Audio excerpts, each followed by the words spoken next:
Good afternoon. My name is Joseph Tucker Edmonds, and I'm the Associate Director of the Center for the Study of Religion and American Culture. Welcome to the third episode of the fifth season of the Center's Religion and series. Religion and is a series of monthly conversations between leading academics and practitioners and community partners hosted by the Center to engage and enhance critically important conversations on the state of religion in America.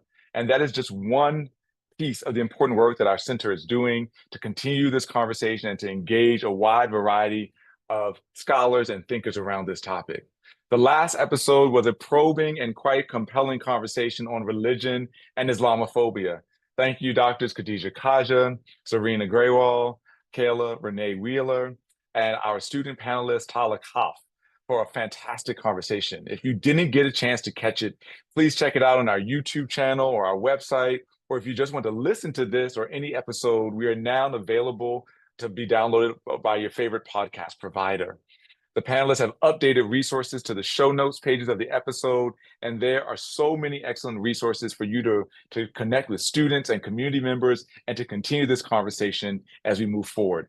We started this season with a wide-ranging discussion on antisemitism, and last month we talked about Islamophobia, and by the end of this season, we're planning to turn to a conversation with one of the leading thinkers in our field, Dr. Sylvester Johnson. And our goal throughout this first half of the season has been to explore the nuance, the complexity, and the ways that these topics and many others inform and shape religion and American culture. So please remember that throughout today's session, we are asking you all to submit questions through the Q&A feature on Zoom, and this will enable our host and panelists to engage these questions as they facilitate this very important conversation. During this afternoon's episode, we will discuss the impact of religion on the 2024 election. Religion and religious difference seems to be implicated in many of the debates, as well as the larger question of what constitutes American democracy. During this episode, panelists will discuss the results of the 2024 election, how those results were shaped by religious ideology and communities, and how religious communities historically and in the present moment have shaped presidential and really national politics at large. And so I am so excited to have the panelists that we've assembled today, and I'm going to introduce our host, Dr. Andrew Whitehead, and then he will introduce the rest of the panelists that will be joining us this afternoon. Dr. Andrew Whitehead is a professor of sociology and the executive director of the Association of Religion Data Archives, also known as ARDA, at the Center for the Study of Religion and American Culture at Indiana University in Indianapolis. Whitehead is one of the most foremost scholars of white Christian nationalism and Christian nationalism in the United States. He is the author of American Idolatry, How Christian Nationalism Betrays the Gospel and Threatens the Church, which has won a boatload of awards, and we're so proud of Andrew. And we are excited that he's here to join us and talk not only about a little bit of his work, but to engage the panelists that we have assembled. So Dr. Whitehead, please take it over right now and help to lead this critically important conversation and this quite timely intervention.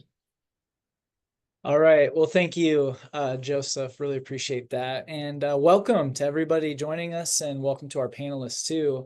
I'd like to begin by introducing our panelists, and then really quickly just kind of set the table for our discussion about the 2024 election. And so first, let me roll through who we have with us today. So Katie Gaddini is visiting scholar at Stanford University and associate professor of sociology at the Social Research Institute at the University College of London. And she is currently writing a book on Christian women and conservative politics from 1970 to the present. So that'll be a must read. And she regularly writes op-eds and gives expert opinions to the media, and has been very busy this week. So Katie, welcome. Thank you for joining us. Dr. Nancy Khalil is assistant professor in American culture and core faculty in the program on Arab and Muslim American studies at the University of Michigan, Ann Arbor. Her research interests include Muslims, ethnography, religion, racialization, and advertising.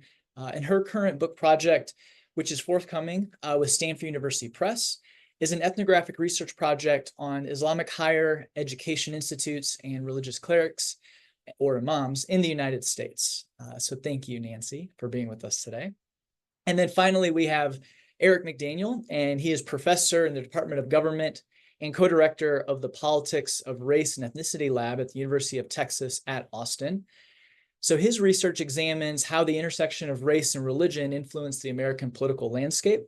He's the author of 2 books, first Politics in the Pews, The Political Mobilization of Black Churches, and then his most recent book, The Everyday Crusade, Christian Nationalism in American Politics, which was co-authored with Irfan Nuruddin and Allison Shortle. So Eric, thank you for being with us, and welcome. So we are just over a week past the 2024 election, and we're all still figuring out maybe what we think, what we feel. Maybe a lot of our attendees feel the same way. And so to date, we've counted over 150 million votes that were cast in this election. Trump secured 312 electoral college votes to win. And most news sites were calling his win by 5 a.m. Wednesday morning after the election. And as it turns out, he swept all 7 swing states, right, that we were all focusing on, the news media and polling we're really looking at. And it appears, first of all, that the United States is kind of part of a larger global trend that I thought was really interesting, where this year, every incumbent party facing an election has lost vote share compared to when they went into power, however many years ago. And so this is the first time in the past 70 years where we see every single global leader in every, all the different countries actually lose vote share. So there seems as though the United States fits within this broader global trend, right, which is really interesting. And then when we look at exit polls, which should be taken with a grain of salt, right? We have to wait for more data to come in, more fine-grained data, detail. But I think it is worth mentioning some of what we're seeing, because I think a lot of the expertise that our panelists bring will help us bring this into focus in really interesting ways. So it does look like, according to exit polls, that this year Trump has his most diverse coalition yet. So compared to 2016 and 2020, there's more diversity in those that voted for Trump than ever before. We find that it looks like Harris actually lost ground with women compared to Clinton in 2016 and Biden in 2020, while Trump maintained his edge with men. And then given the fall of Roe v. Wade during the Biden administration, Harris possibly being the first woman president, Trump and his ongoing and historic, in his history, relationship with women and words that he uses and all of those things. Many predicted that gender would be play a big role, and Harris would win, big among women, which it doesn't look like maybe it planned out is what people thought. So gender playing a role, obviously. And then it looks as though in exit polls that Trump might have actually flipped the recent Democratic advantage among Latino men and significantly closed the gap among Latino women. And then he also closed the gap among Black men, possibly as well. So when we look at race and gender and vote, there's a lot happening there. And then another important point that I thought was really interesting, again, with exit polling, is that it looks as though Harris might have lost ground compared to Biden and Clinton among 18 to 29-year-old voters. So something with the younger generation, too, that many were expecting to maybe go a different way. And then, too, comparing to 2020, in Michigan, a swing state, folks were talking about in Dearborn, Michigan, where nearly half the residents are of Arab descent, that Trump won 42%, Harris had 36%, and then third-party candidate Jill Stein had 18%, where Biden actually won that 3-1 over Trump in 2020. And then, too, when we talk about Roe v. Wade, a lot of folks were thinking this would bring many people to the polls to restore access to abortion rights across the nation. And we actually see in some exit polling that Trump closed the gap in those that believe abortion should be legal in most cases, and actually extended his advantage in those that believe it should be illegal in most or all cases. And then finally, with many of those, gender, race, and ethnicity, we see in abortion access, we see religion as a part of that story. But then in 2 different exit polls, here again, we see Trump maintained his advantage with white evangelical Protestants. Right around 80% supported him, which is in line with past elections. But we see that among Hispanic Catholics, Trump likely gained around 20 points compared to previous elections, and then 11 points he gained among Hispanic Protestants compared to 2020. So there was something happening within Hispanic community, and religious affiliation being a key part of that. So whether it's racial or ethnic shifts, abortion access, gender, foreign policy, religion is interwoven within many of these things. And we have panelists here who are going to be able to help us unpack this, provide expert opinion and viewpoint to many of these. And so I really look forward to hearing from that. But first, what I'd like to do, somewhat quickly, however much folks are comfortable sharing, but I'd like to pass it to the panelists just to get some of their reactions to, last Tuesday with Election Day, as the day was unfolding, even the days leading up, and then over the past 9 days or so, a bit of your reactions to this election, and then we'll move on to really look at, some of these in more detail. So, Katie, if you don't mind, I'll start with you. What has the last kind of 8-9 days been like? I know you've been busy. Maybe some of what you've been hearing from others. Do you mind sharing a little bit of what that's been like for you? Yeah, thanks, Andrew. And it's great to be here with Eric, Nancy, and Andrew. And thank you, Joseph, for organizing. So on Election Day, I'm here in California where I live. And I have to say, I boarded a plane. I took a red eye that night over to Central Virginia. And when I left San Francisco, the airport felt like a funeral. It was somber, faces were drawn there. It was almost soundless. And at that point, the New York Times gave Trump a 90% chance of winning. And when I landed in Central Virginia the next day to go to Liberty University, the mood couldn't have been different. So there was Liberty University is thumbs up, is a large and influential right-wing Christian university, which was started in the 70s by Jerry Falwell. And the students were really celebratory there. So a lot of students were wearing MAGA hats and red clothing as a way to celebrate. And actually, some of the students told me they were seeing more sort of MAGA apparel on campus after the election than before, as sort of a nod to the upcoming administration. So really, it took me a few days just to kind of recover from that jarring difference, which I think, is very symbolic of what we have in our country. And the ways that this election has landed so differently with different groups of people across the nation. So for me personally, it was more trying to kind of take in the different atmospheres I was in. And then my research is with conservative women. So really trying to understand what this election meant to them, especially the younger women who are the future of the Conservative Party and the future of the nation, and how they might see this as a turning point for them. Yeah, thank you, Katie. Nancy, let's go to you next. Yeah, so thank you, first of all, everybody. It's good to be here with you, Eric and Katie and Andrew, and it's good to just continue to think about this because that's, I think, what a lot of us have been doing for the past week plus. I'm in a swing state, right, in Michigan, and I'm in a hot swing state at that. And the energy in Michigan leading up to the election, I think had a lot of us who were kind of actively following this space not surprised. We really kind of understood this election could go anyway. So there was no big shock that took place in the same way that I was hearing from other folks I'm connected to in, for example, blue states and like on the coast who are really just, aghast at how things turned out. And the real energy here was kind of solemn.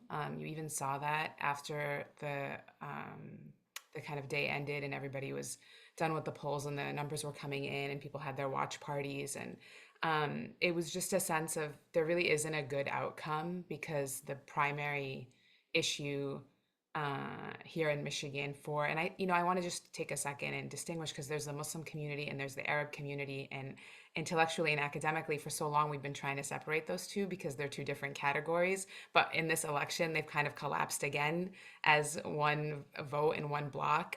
People have been referencing them. So not all Arabs are Muslim, not all Muslims are Arab, and but with that said, for the purpose of a lot of the data that's coming out, there is a lot of conflation between the two. But the energy was, by and large, among both those communities, pretty solemn. The outcome either way isn't going to be that good. The number one issue with that community, both groups, has been the war and the genocide in Palestine and Gaza, and specifically, and that was really what drove so many people, regardless of what decision they made. And because of the fact that they knew all of the plausible options didn't have much hope, that's really what led to kind of what we were seeing. So that's where it was. And I don't think it's diffused, really. We're really just riding that solemn space for some time, I think. Yeah. Yeah, thank you, Nancy. I really appreciate that insight, especially from where you are. Thank you. Yeah, Eric, how about you? What's it been like there in Texas? Or yeah, have you been watching this? So the interesting thing for me is that I against better judgment, decided to go on one of the local stations to talk about the outcome, given how precarious it was. And it was very clear by the time I left, okay, this is something Trump's going to win, unless there's something happens out west that's just utterly amazing. The next day, I had a class at 8:30 in the morning, and this is my Black church and Black politics class. And interestingly enough, we were covering Jeremiah Wright's Confusing God and Government sermon, as well as Obama's More Perfect Union sermon. And I found that they seemed to be a little bit fitting for whoever won. It wasn't done on purpose, but it seemed to be fitting for whoever won. But my students overall were expressed a high level of dismay. There were, plenty of people who were upset about this, because not just what this means nationally, but also what this means for the state, specifically that academics have been targeted in the state of Texas. So overall, I'm seeing a lot of a high level of angst and depression and frustration of a lot of people of, going back to like, this is not who we are. But some people saying, no, this is who we've been the entire time. So I would say overall, what I'm seeing from a lot of people is some are like, well, the people who voted for him, they'll get, we'll see what happens to them. I have no sympathy for the bad things that happen to them. But other people are actually worried about themselves. So it's going to be interesting to see how this shapes up, 2 years from now with the midterms, and who is still happy and who's ready to jump ship. Yeah, that's really interesting. Thank you, Eric. Yeah, so what I'd like to do is transition to, with the expertise that each of you has and can bring to this to help bring out kind of what we saw. And so, Katie, let's start with you.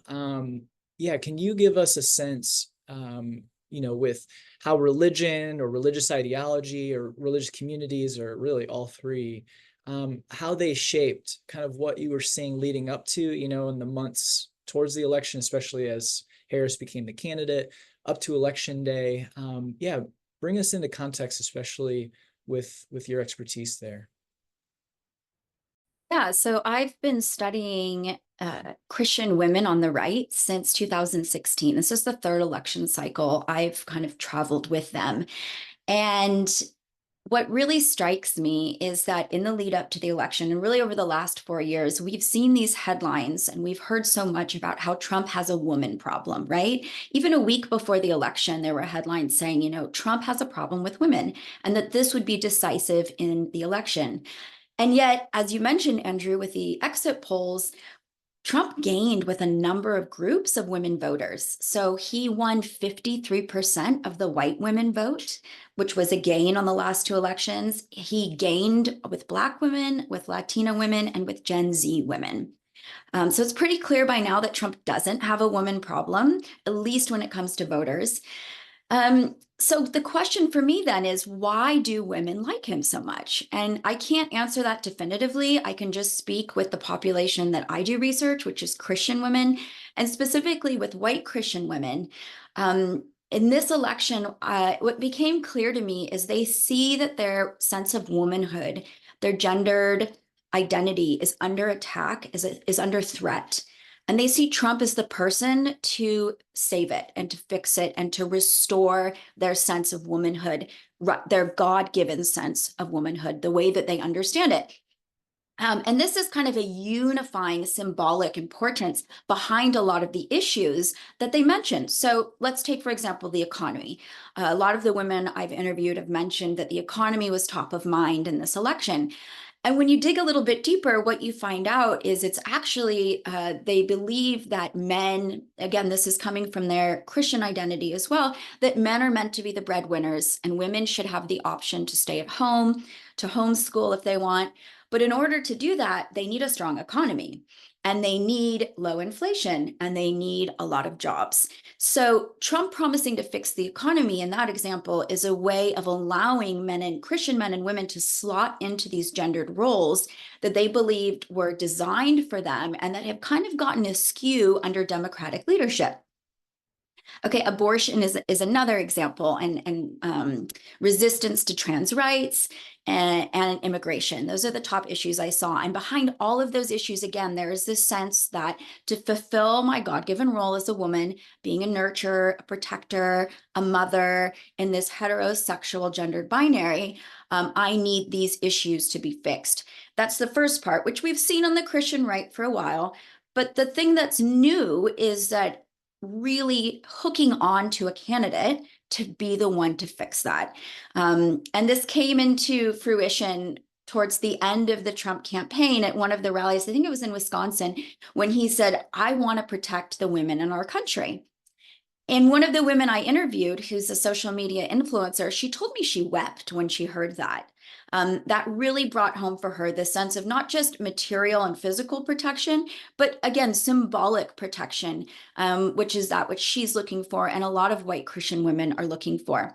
So this election was ripe for analysis when it comes to gender, when it comes to religion, and the ways that it's cross-cutting. I think it's going to take us a while to untangle. Especially when it comes to Christians who, have continued their allegiance to Trump, and Christian women who we know show up and vote more than average Americans. Thank you, Katie. That is super fascinating. I don't want to put you on the spot, but I do have a follow-up question for you. So you've been tracking this since 2016, 2020, and now 2024. And I'm sure a lot of the threads that you mentioned are very similar. Is there anything that was standing out to you, or as you reflect back, that has shifted or changed in the relationship between, white conservative Christian women and Trump since 2016, or has it really been steady and that straightforward? Are you seeing some shifts, perhaps? Yeah, so I can mention a few shifts quickly. The first one is, and I should have said this earlier, when I say Christian, I am lumping together Catholic, evangelical, and mainline Protestant. And the reason for that is because they have, they work together so closely that at times when I attend rallies or I attend events at churches, I can't even distinguish the denominational affiliation of these women. And I saw a question quickly from the Q&A about Catholics. This is another trend I've been seeing, is that some of the evangelical women wanting to convert to Catholicism, following in the ilk of Candace Owens or J.D. Vance. So we can get to that a little bit later. But I would say this really strong coalition building is something that's developed over these years. The second thing is this sort of seeing Trump as the one to fix this dysregulation in gendered roles. The first election, some women were a little bit hesitant about him. And what I've seen since is, although this isn't every single Christian woman, the allegiance to him or the sort of devotion to him has grown. And then the third thing I've seen is, in the first 2016, Christian women prioritized the immigration, and that was really an expression of whiteness. What I saw in 2020 was that their opposition, immigration kind of fell down in terms of priorities, and really they were focusing on anti-Black policies. So resisting critical race theory, more crackdowns on BLM protesters. And so the racialized other and the way of shoring up whiteness was really to do with Black Americans. Whereas in this election, I saw it kind of returned to the immigrant category as the racialized other and to be reestablished. So it's been interesting to kind of track that over time. Yeah, that is fascinating. Thank you, Katie. Yeah, Nancy, let's go to you. Can you share with us a little bit? Again, it was fascinating to hear from you, in a swing state on the ground there, what you were seeing. Help us put into perspective kind of, what you see, that happened in 2024 and how we can better understand some of these forces that were at play in this election. I mean, I think if there's one thing to capture it all is that Muslims really want to be heard, and they feel silenced and they don't feel heard. If anybody watched the episode in the series before on Islamophobia, Dr. Zarmeena Grewal mentioned specifically at the end that she really hopes that Michigan votes third party, that it doesn't go for Trump or Harris, because she said that the Democratic Party needs to understand that the Muslim vote should be taken seriously. And I think she reflects really kind of a popular sentiment that was coming forth, and how to do that is where people differed. And you saw, different repeated instances where Muslims were silenced, whether it was, the woman in hijab who disrupted Kamala Harris's speech at the airport at the end of the summer, and she silenced them. At the DNC with the uncommitted movement, who weren't allowed to speak there. So time and again, the Harris administration really wasn't giving space or acknowledging like the Muslim voice and the Muslim demand, which was primarily around the genocide in Gaza. And then you see Trump come in kind of towards the end there and very suavely say what people wanted to hear. Give them attention, come to Dearborn, meet with some of the local leaders, say we need to end the war in Gaza.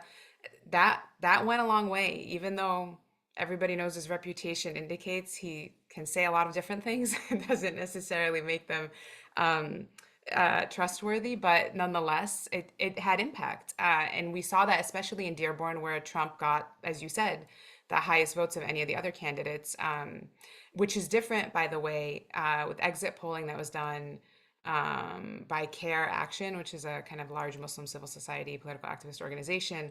They did exit polling with Muslim voters, and over 50% of Muslim voters, according to them, voted for Stein. So one of the differences between the majority of the votes coming out of Dearborn and the demographic that's probably responding to the CARE polling is class. And I think that is a demographic that we need to kind of focus on, because the Muslim community across class seems to track with the broader American community across class with how they vote and how they lean. And I think this election showed that. But what it also showed with the exit polling is that the Muslim community is just very deeply bifurcated around this. And like the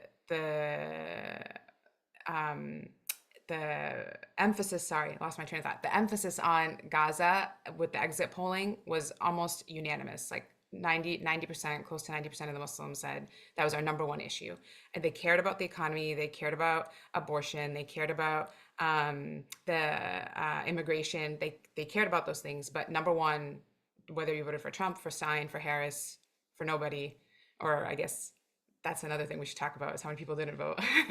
But the polling for those who did vote said Gaza all the way. So I think that's important to kind of center in terms of, does the Muslim vote have the value that they think it deserves? And if you do look at the numbers, if you look at like 3 swing states in particular, if you look at Georgia, Pennsylvania, it was like 120,000 votes would have made a difference there. Michigan, it was about 80,000 votes. And that's lower than the Muslim vote. So it is really a community that I think is demanding to be heard. And I think people really should start to listen, because when they are organized, which they were in prior elections, and Biden, for example, took like very clearly the vast majority of the Muslim vote. So, and Obama before him. So it is a vote that needs, I think, attention. And I don't think the Democratic Party gave them the attention that they deserve this past election.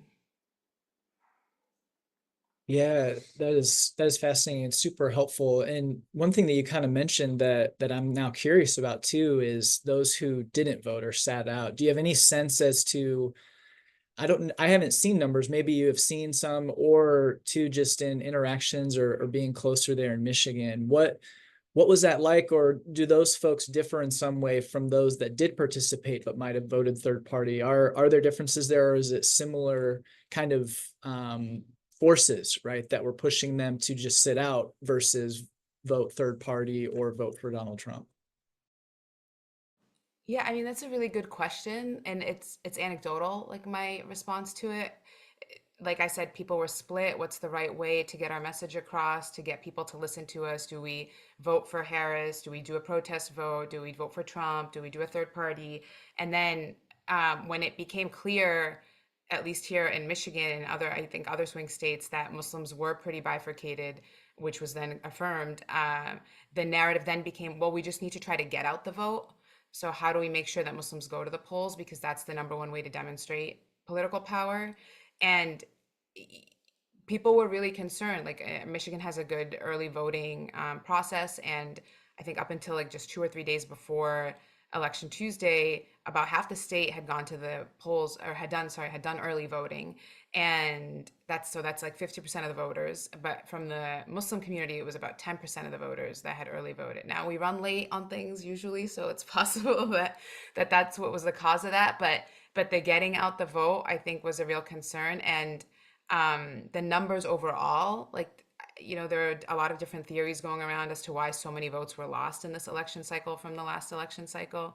But the Democratic Party lost a lot of voters. And given that they had so many Muslim voters before, it's very conceivable that people just said, there's really no good vote here. We've just lost trust in the system. Nobody's listening to us, and we're just going to opt out. Wow. Yeah, thank you, Nancy. That's really helpful and insightful. And it seems as though, too, as we go on, we're going to be able to know more exactly what happened. But that really paints an excellent picture of what to keep our eyes on as we go forward. Thank you. Eric, yeah, we'd love to hear from you now with some of your work within the Black church. And then too with Christian nationalism and some of those aspects as well. Would love to hear kind of what you've been seeing or hearing, or what you've been keeping your eyes on with this election.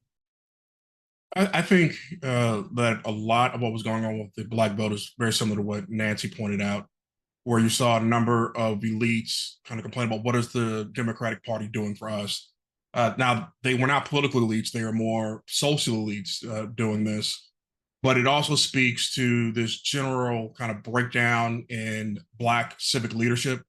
So one of the things we do know is the Black church, at least in the traditional sense that we think of the Black church, is decaying. So the major Black denominations have all seen a major drop in membership, except for maybe the Church of God in Christ. We're seeing that the growth of the non-denominational churches are associated with a much more conservative gospel, but also are more individualistic in the sense of not thinking about things in terms of a collective.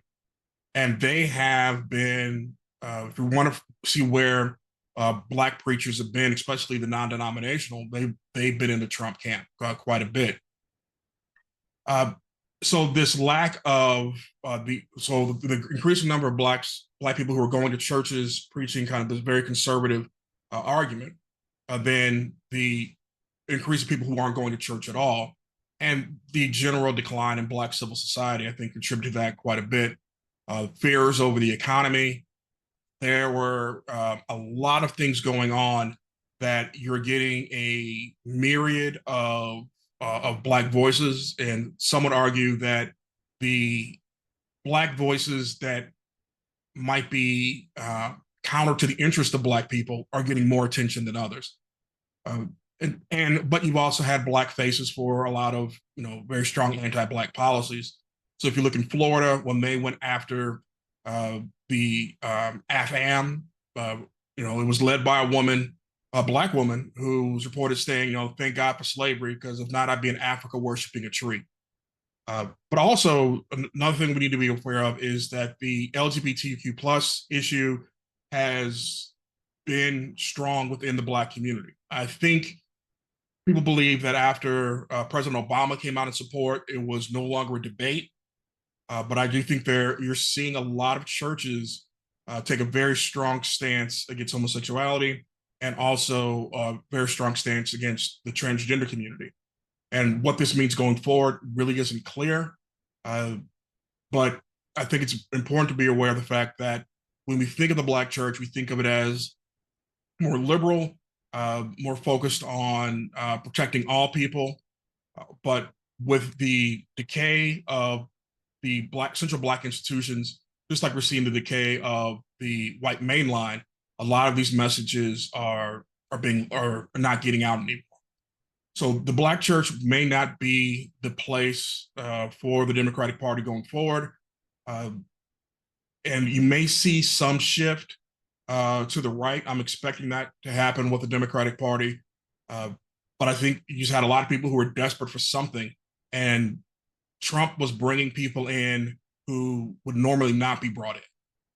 So the Jim Browns, the Ice Cubes, that these are the people that Trump would, associate with, but the Democrats are like, no, we can't associate with them. Yeah, okay, that's fascinating. Thank you, Eric. And I was wondering too, if you had any sense or things that you've seen, and maybe this kind of draws in some of, what Katie was sharing about just with gender within the Black church and what we saw, because Harris did obviously, win a majority of Black Americans, Black Christians, Black women, and even Black men, but there was a shift of Black men towards Trump larger than Black women. Yeah, what's your sense there of what that will look like, or gender differences within the Black community, and particularly the Black church going forward? I think one of the first things to point out is that this gender gap we talk about between the parties is driven by Black women. Black women's strong commitment to the Democratic Party creates this gender gap. That historically we find that white women, for the most part, have voted for Republicans. And I think what's going on with Black men in particular is this concern amongst men in general of they feel like they're being left behind. When you have a report that comes out from about, or a study that comes out saying that maybe we should hold boys back a year in school because they're not mature enough, instead of maybe we need to change our programs for how boys are taught, it becomes all of a sudden men are all the problems. And I know for a lot of Black men that it becomes a bit frustrating in the sense that you seem to be doing the right thing, but you're still lumped in with this other group. And I think what you're seeing amongst Black men is a concern amongst men in general, and a sense of a loss of power, a loss of esteem. And their hope was that Trump would bring that back in some way. Yeah, thank you, Eric. That's fascinating. Something that's kind of come out of each of these conversations is not only how 2024 resonates with 2020 and 2016, but now kind of looking forward. So I hate to start the 2028 election cycle right now, but I do wonder, do you all have a sense as to what this might signal for the future, whether it is leading into the midterms in 2 years, or when we come back around in 2028, has the electorate shifted? Has it been a tectonic shift and change in the ways that these two major parties, are built, and what they're built around? What's your sense as you look at, what just took place, and thinking through what led to what we just saw happen here in 2020? Katie, I'll kind of toss it to you. What's your sense there? It's hard to make a prognosis at this stage, and I feel like I'm still trying to comprehend this last election. I'll answer your question obliquely by saying, that my research with young Trump supporters, with MAGA youth, many of whom voted for the first time in their lives in this election, and some of the gains we saw with Gen Z going for Trump, I think that this is going to have long-term repercussions on the Republican Party and also on American politics writ large. So I think if we can consider some of these younger people who have been drawn into politics for the very first time in this political moment, where Trump is again on the ascendancy, where they were locked up during the pandemic in high school, and they're also coming into a very polarized political landscape. What is that going to do to this young generation of voters? And also, how is it going to shape what choices they make going forward in terms of careers, in terms of the type of politics they pursue, in terms of the type of futures that they pursue? And for me, studying that population, I'm thinking more like 10 years ahead. What's going to happen when they're the ones in charge, and what's that going to look like in our country? To form your political consciousness in this moment, I think, yeah, there are serious implications for that. Yeah, that's a really fascinating point, because as I'm thinking about it, in 2016 and 2015, these 18, 19-year-olds were 9, 10, 11 years old. And when I was that age, at least, I was vaguely aware of, there's a wider world out there, but this kind of moment they grew up in, and this has been a part of, their political consciousness. And also, just to add one more thing on that about Gen Z, which is the way that information is shared and news is shared, is markedly different than other generations. I've interviewed younger voters who told me they get all of their news entirely from one social media influencer who's often a peer or somebody who's their age. So I think there's also implications when we think about that, of how information and political information is ingested and digested and carried forward amongst this population who are going to be the future of our country and the future of our politics. Yeah, fascinating. Yeah, thank you, Katie. Nancy, yeah, to you, I'm curious.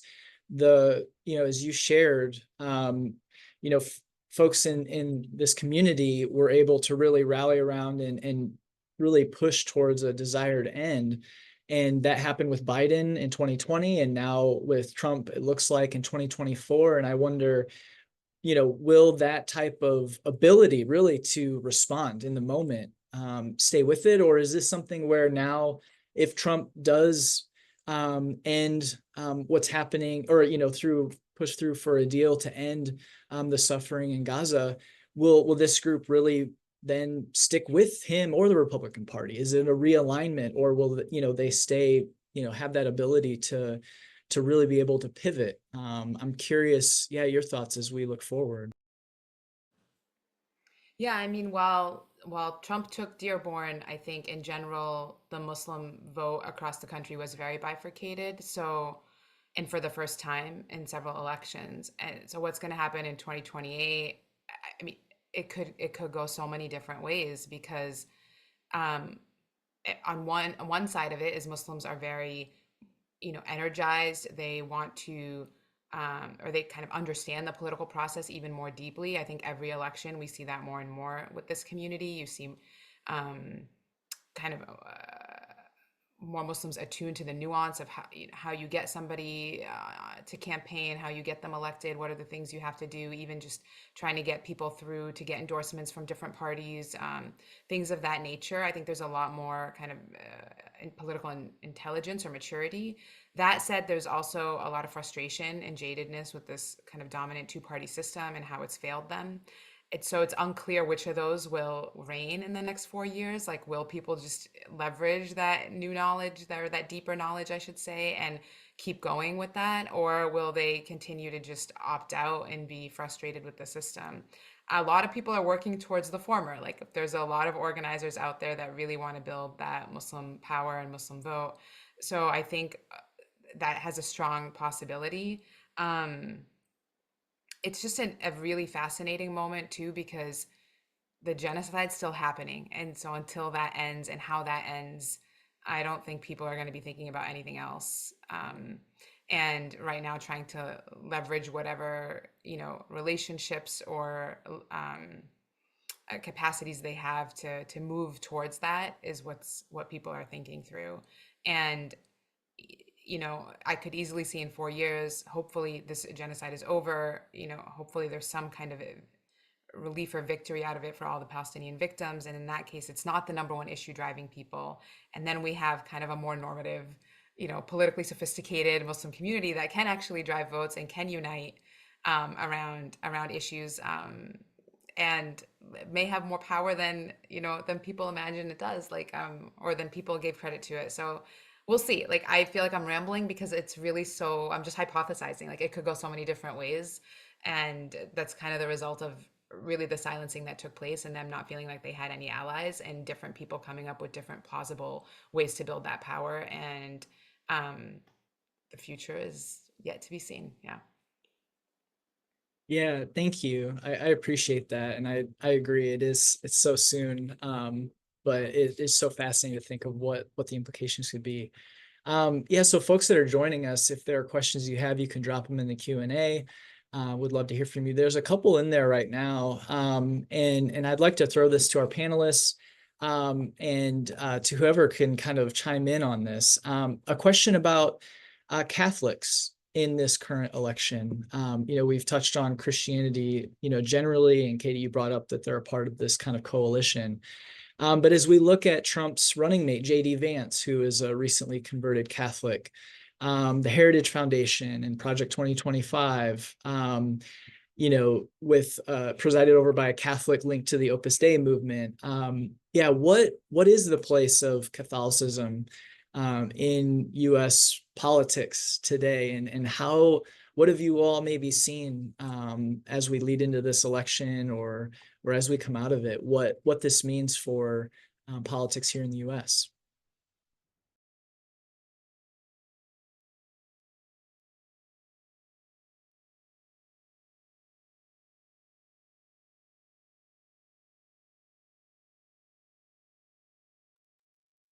Eric, do you Katie, I'll let you go ahead. You go. I think in general, what we're seeing is as certain groups move into the mainstream, become more accepted, they move away from their kind of liberal base and more conservative. And that what you're seeing with Catholics, I think you're seeing the same thing with Blacks as well. So I'm thinking of Jason Shelton's recent book on the contemporary Black church, that advancement and some level of assimilation to American society, you kind of forget certain progressive attitudes. Furthermore, the nature of the Democratic Party is that it's a big tent party, and it has a variety of different messages for a variety of different groups.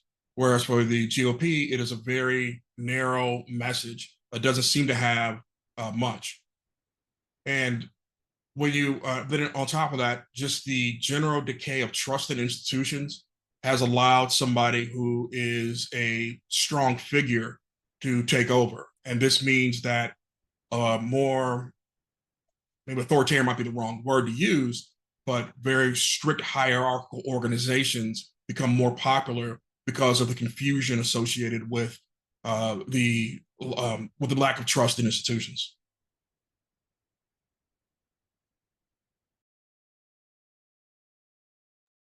Yeah, thank you, Eric. Kate, I don't know if you had anything to follow up with.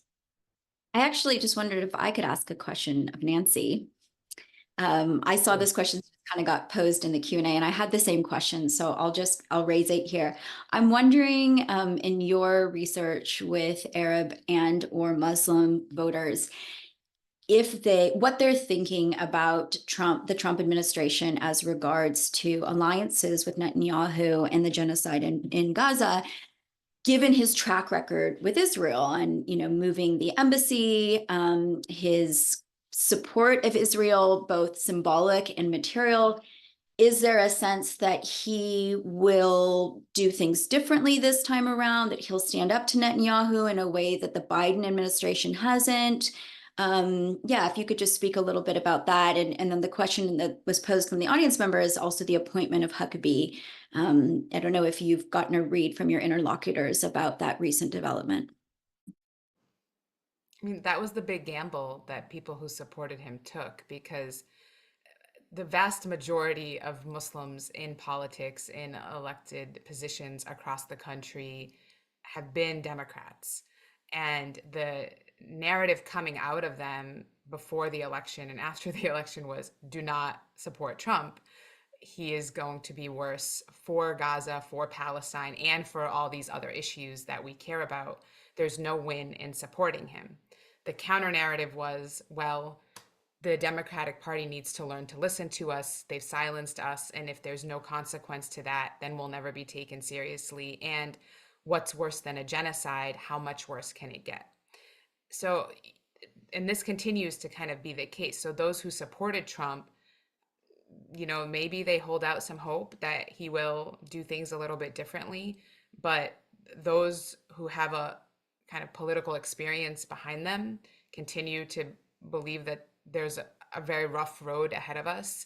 And what I'm hoping is that people, you know, and this isn't just Muslims, but the whole country, move beyond the, you know, I told you so, or this was this community's fault, or this happened, look at what your vote caused, which is just, you know, a kind of blame game that might have some emotional kind of release for some people, but doesn't really productively get us to focus on the issues.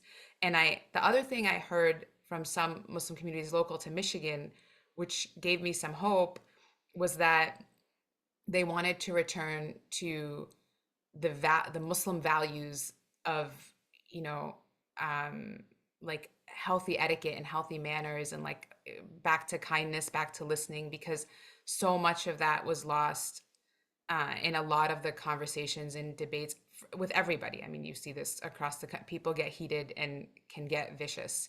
And so most leaders in the Michigan community have said, you know, we need to kind of have a circle, bring together all the people who have different perspectives, were leading different movements, whether it was the third party movement, the Trump movement, the Harris movement, and kind of recenter values that we share, so that we can move forward around the issues that we're united on, and not have this divide and difference be what centers us.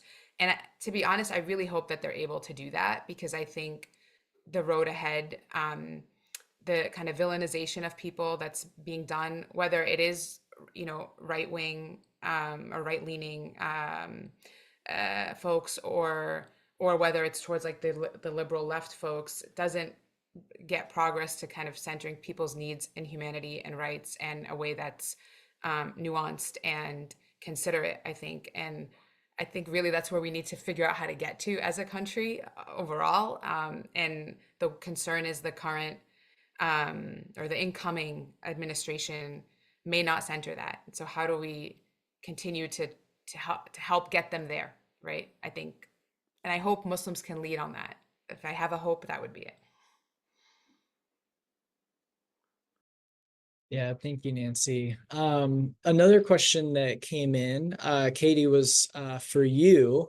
Can you explain and help us understand, for women who can think Trump wants to protect, quote unquote, women, when he has a pattern of disrespecting women, including his wives, sexual assault he's committed, his stance on abortion rights, those types of things? How, for the folks that you work with and interview and study, how does that work out? How do they make sense of that? So even last week when I was doing field work, I went to an event where the speaker gave a long and lengthy exegesis from the book of Kings in the Bible, talking about King Jehu, who is, I won't go into the details, but basically the speaker never once mentioned Trump, and they didn't need to. The whole talk was about how this imperfect king, who had made so many mistakes and sinned so badly, was still used by God to accomplish great things. And I think that a lot of Christians can point to Old Testament characters who exemplify or relate to what they see in Trump. Somebody who's imperfect, somebody who's made mistakes, and yet who will still accomplish the greater plans and purposes that God has. And it's not a surprise that this was the topic, 2 days after the election. And it's also not a surprise that such Christian leaders don't even need to invoke the name of Trump anymore, because the story is so powerful in itself that it kind of carries over and shapes views towards Trump's in subtle and not so subtle ways that allow a lot of Christians, and Christian women included, to look past the many flaws of Donald Trump. Thank you, Katie. Fascinating. All right, so we're getting near the end of our time together. And I know that we don't have a crystal ball that we can gaze into. But a couple of the questions in the Q&A in the chat that came in earlier, we're asking, what what might some of this mean, even for the next midterm elections? Because as Trump takes office and things will start to move quickly. Yeah, just one parting thought, I think, from your research, the communities that you're looking at, something for us to keep our eye on, let's say, or something that may drive some of your research questions in the next couple of years.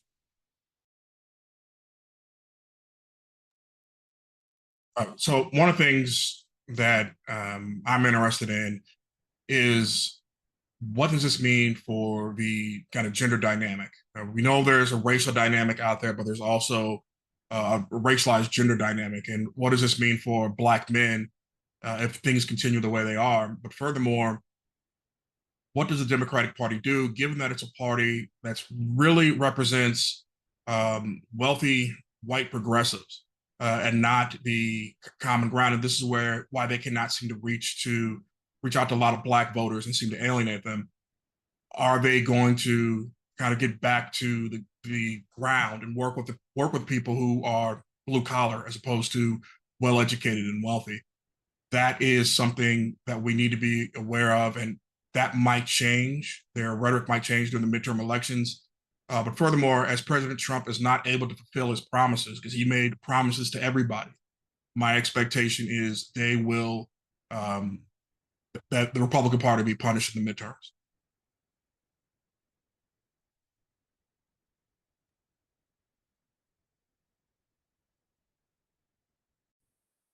I'll share.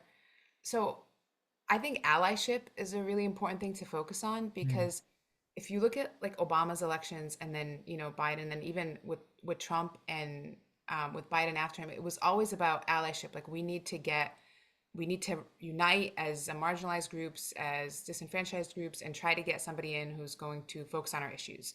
And that didn't happen this election. Like allyship kind of collapsed. And from the Muslim perspective, allyship has been with people who have centered the genocide. And even the uncommitted movement, it's not actually a Muslim movement. Like the uncommitted movement precedes Gaza and was mobilized because of it and is led by a whole coalition of people. So the allyship has been around whoever's been able to center Gaza, but that's not been a lot of people. So what does allyship look like, moving forward with the genocide still going on, if and when it ends, and how do those relationships form? I think is something to really pay attention to, because that definitely will shape the midterm and the next presidential election. I like Eric and Nancy's answers because I think they're more hopeful. But I'm keeping my eye on some of the white Christian women on the right who are been appointed to really senior positions in Trump administration. So I'm thinking of Elise Stefanik, UN Ambassador, Susie Wiles, Chief of Staff, Kristi Noem, Department of Homeland Security. They're all three white women who are Christians. And I think we're at a moment where right-wing Christian women are really entering public politics like never before. And this is a benefit, if you want to use that word, of secular feminism that has infiltrated even into conservative spaces. and has allowed and propelled women who oppose feminism to reach very high echelons of power. So I'm going to be keeping my eye on those women and other women that are appointed in political roles and non-officially political roles to see how their priorities change, if they change, and what it looks like when they have consolidated so much power. Yeah, that's fascinating. Thank you so much, Nancy, Katie, Eric, for taking time today to share more of your expertise as we think through religion and the 2024 election. And thank you to everyone who joined us this afternoon. What we would like for you to do is you'll receive an email shortly after this ends. If you wouldn't mind, please click on that link. Fill out that short survey. This really helps us to know what questions you still have, topics you'd like to discuss on Religion and episodes. And stay tuned for next month, Religion and Future Humans, featuring Sylvester Johnson. That'll be December 5th at 3 p.m. And so hope you can join us there. And then too, this recording of the webinar will be available on our YouTube channel, as well as other major podcast platforms within the next week. And so with that, again, want to thank our panelists. I want to thank all the folks that spent time with us this afternoon. And we hope that you have a great rest of your week, and we will see you next month.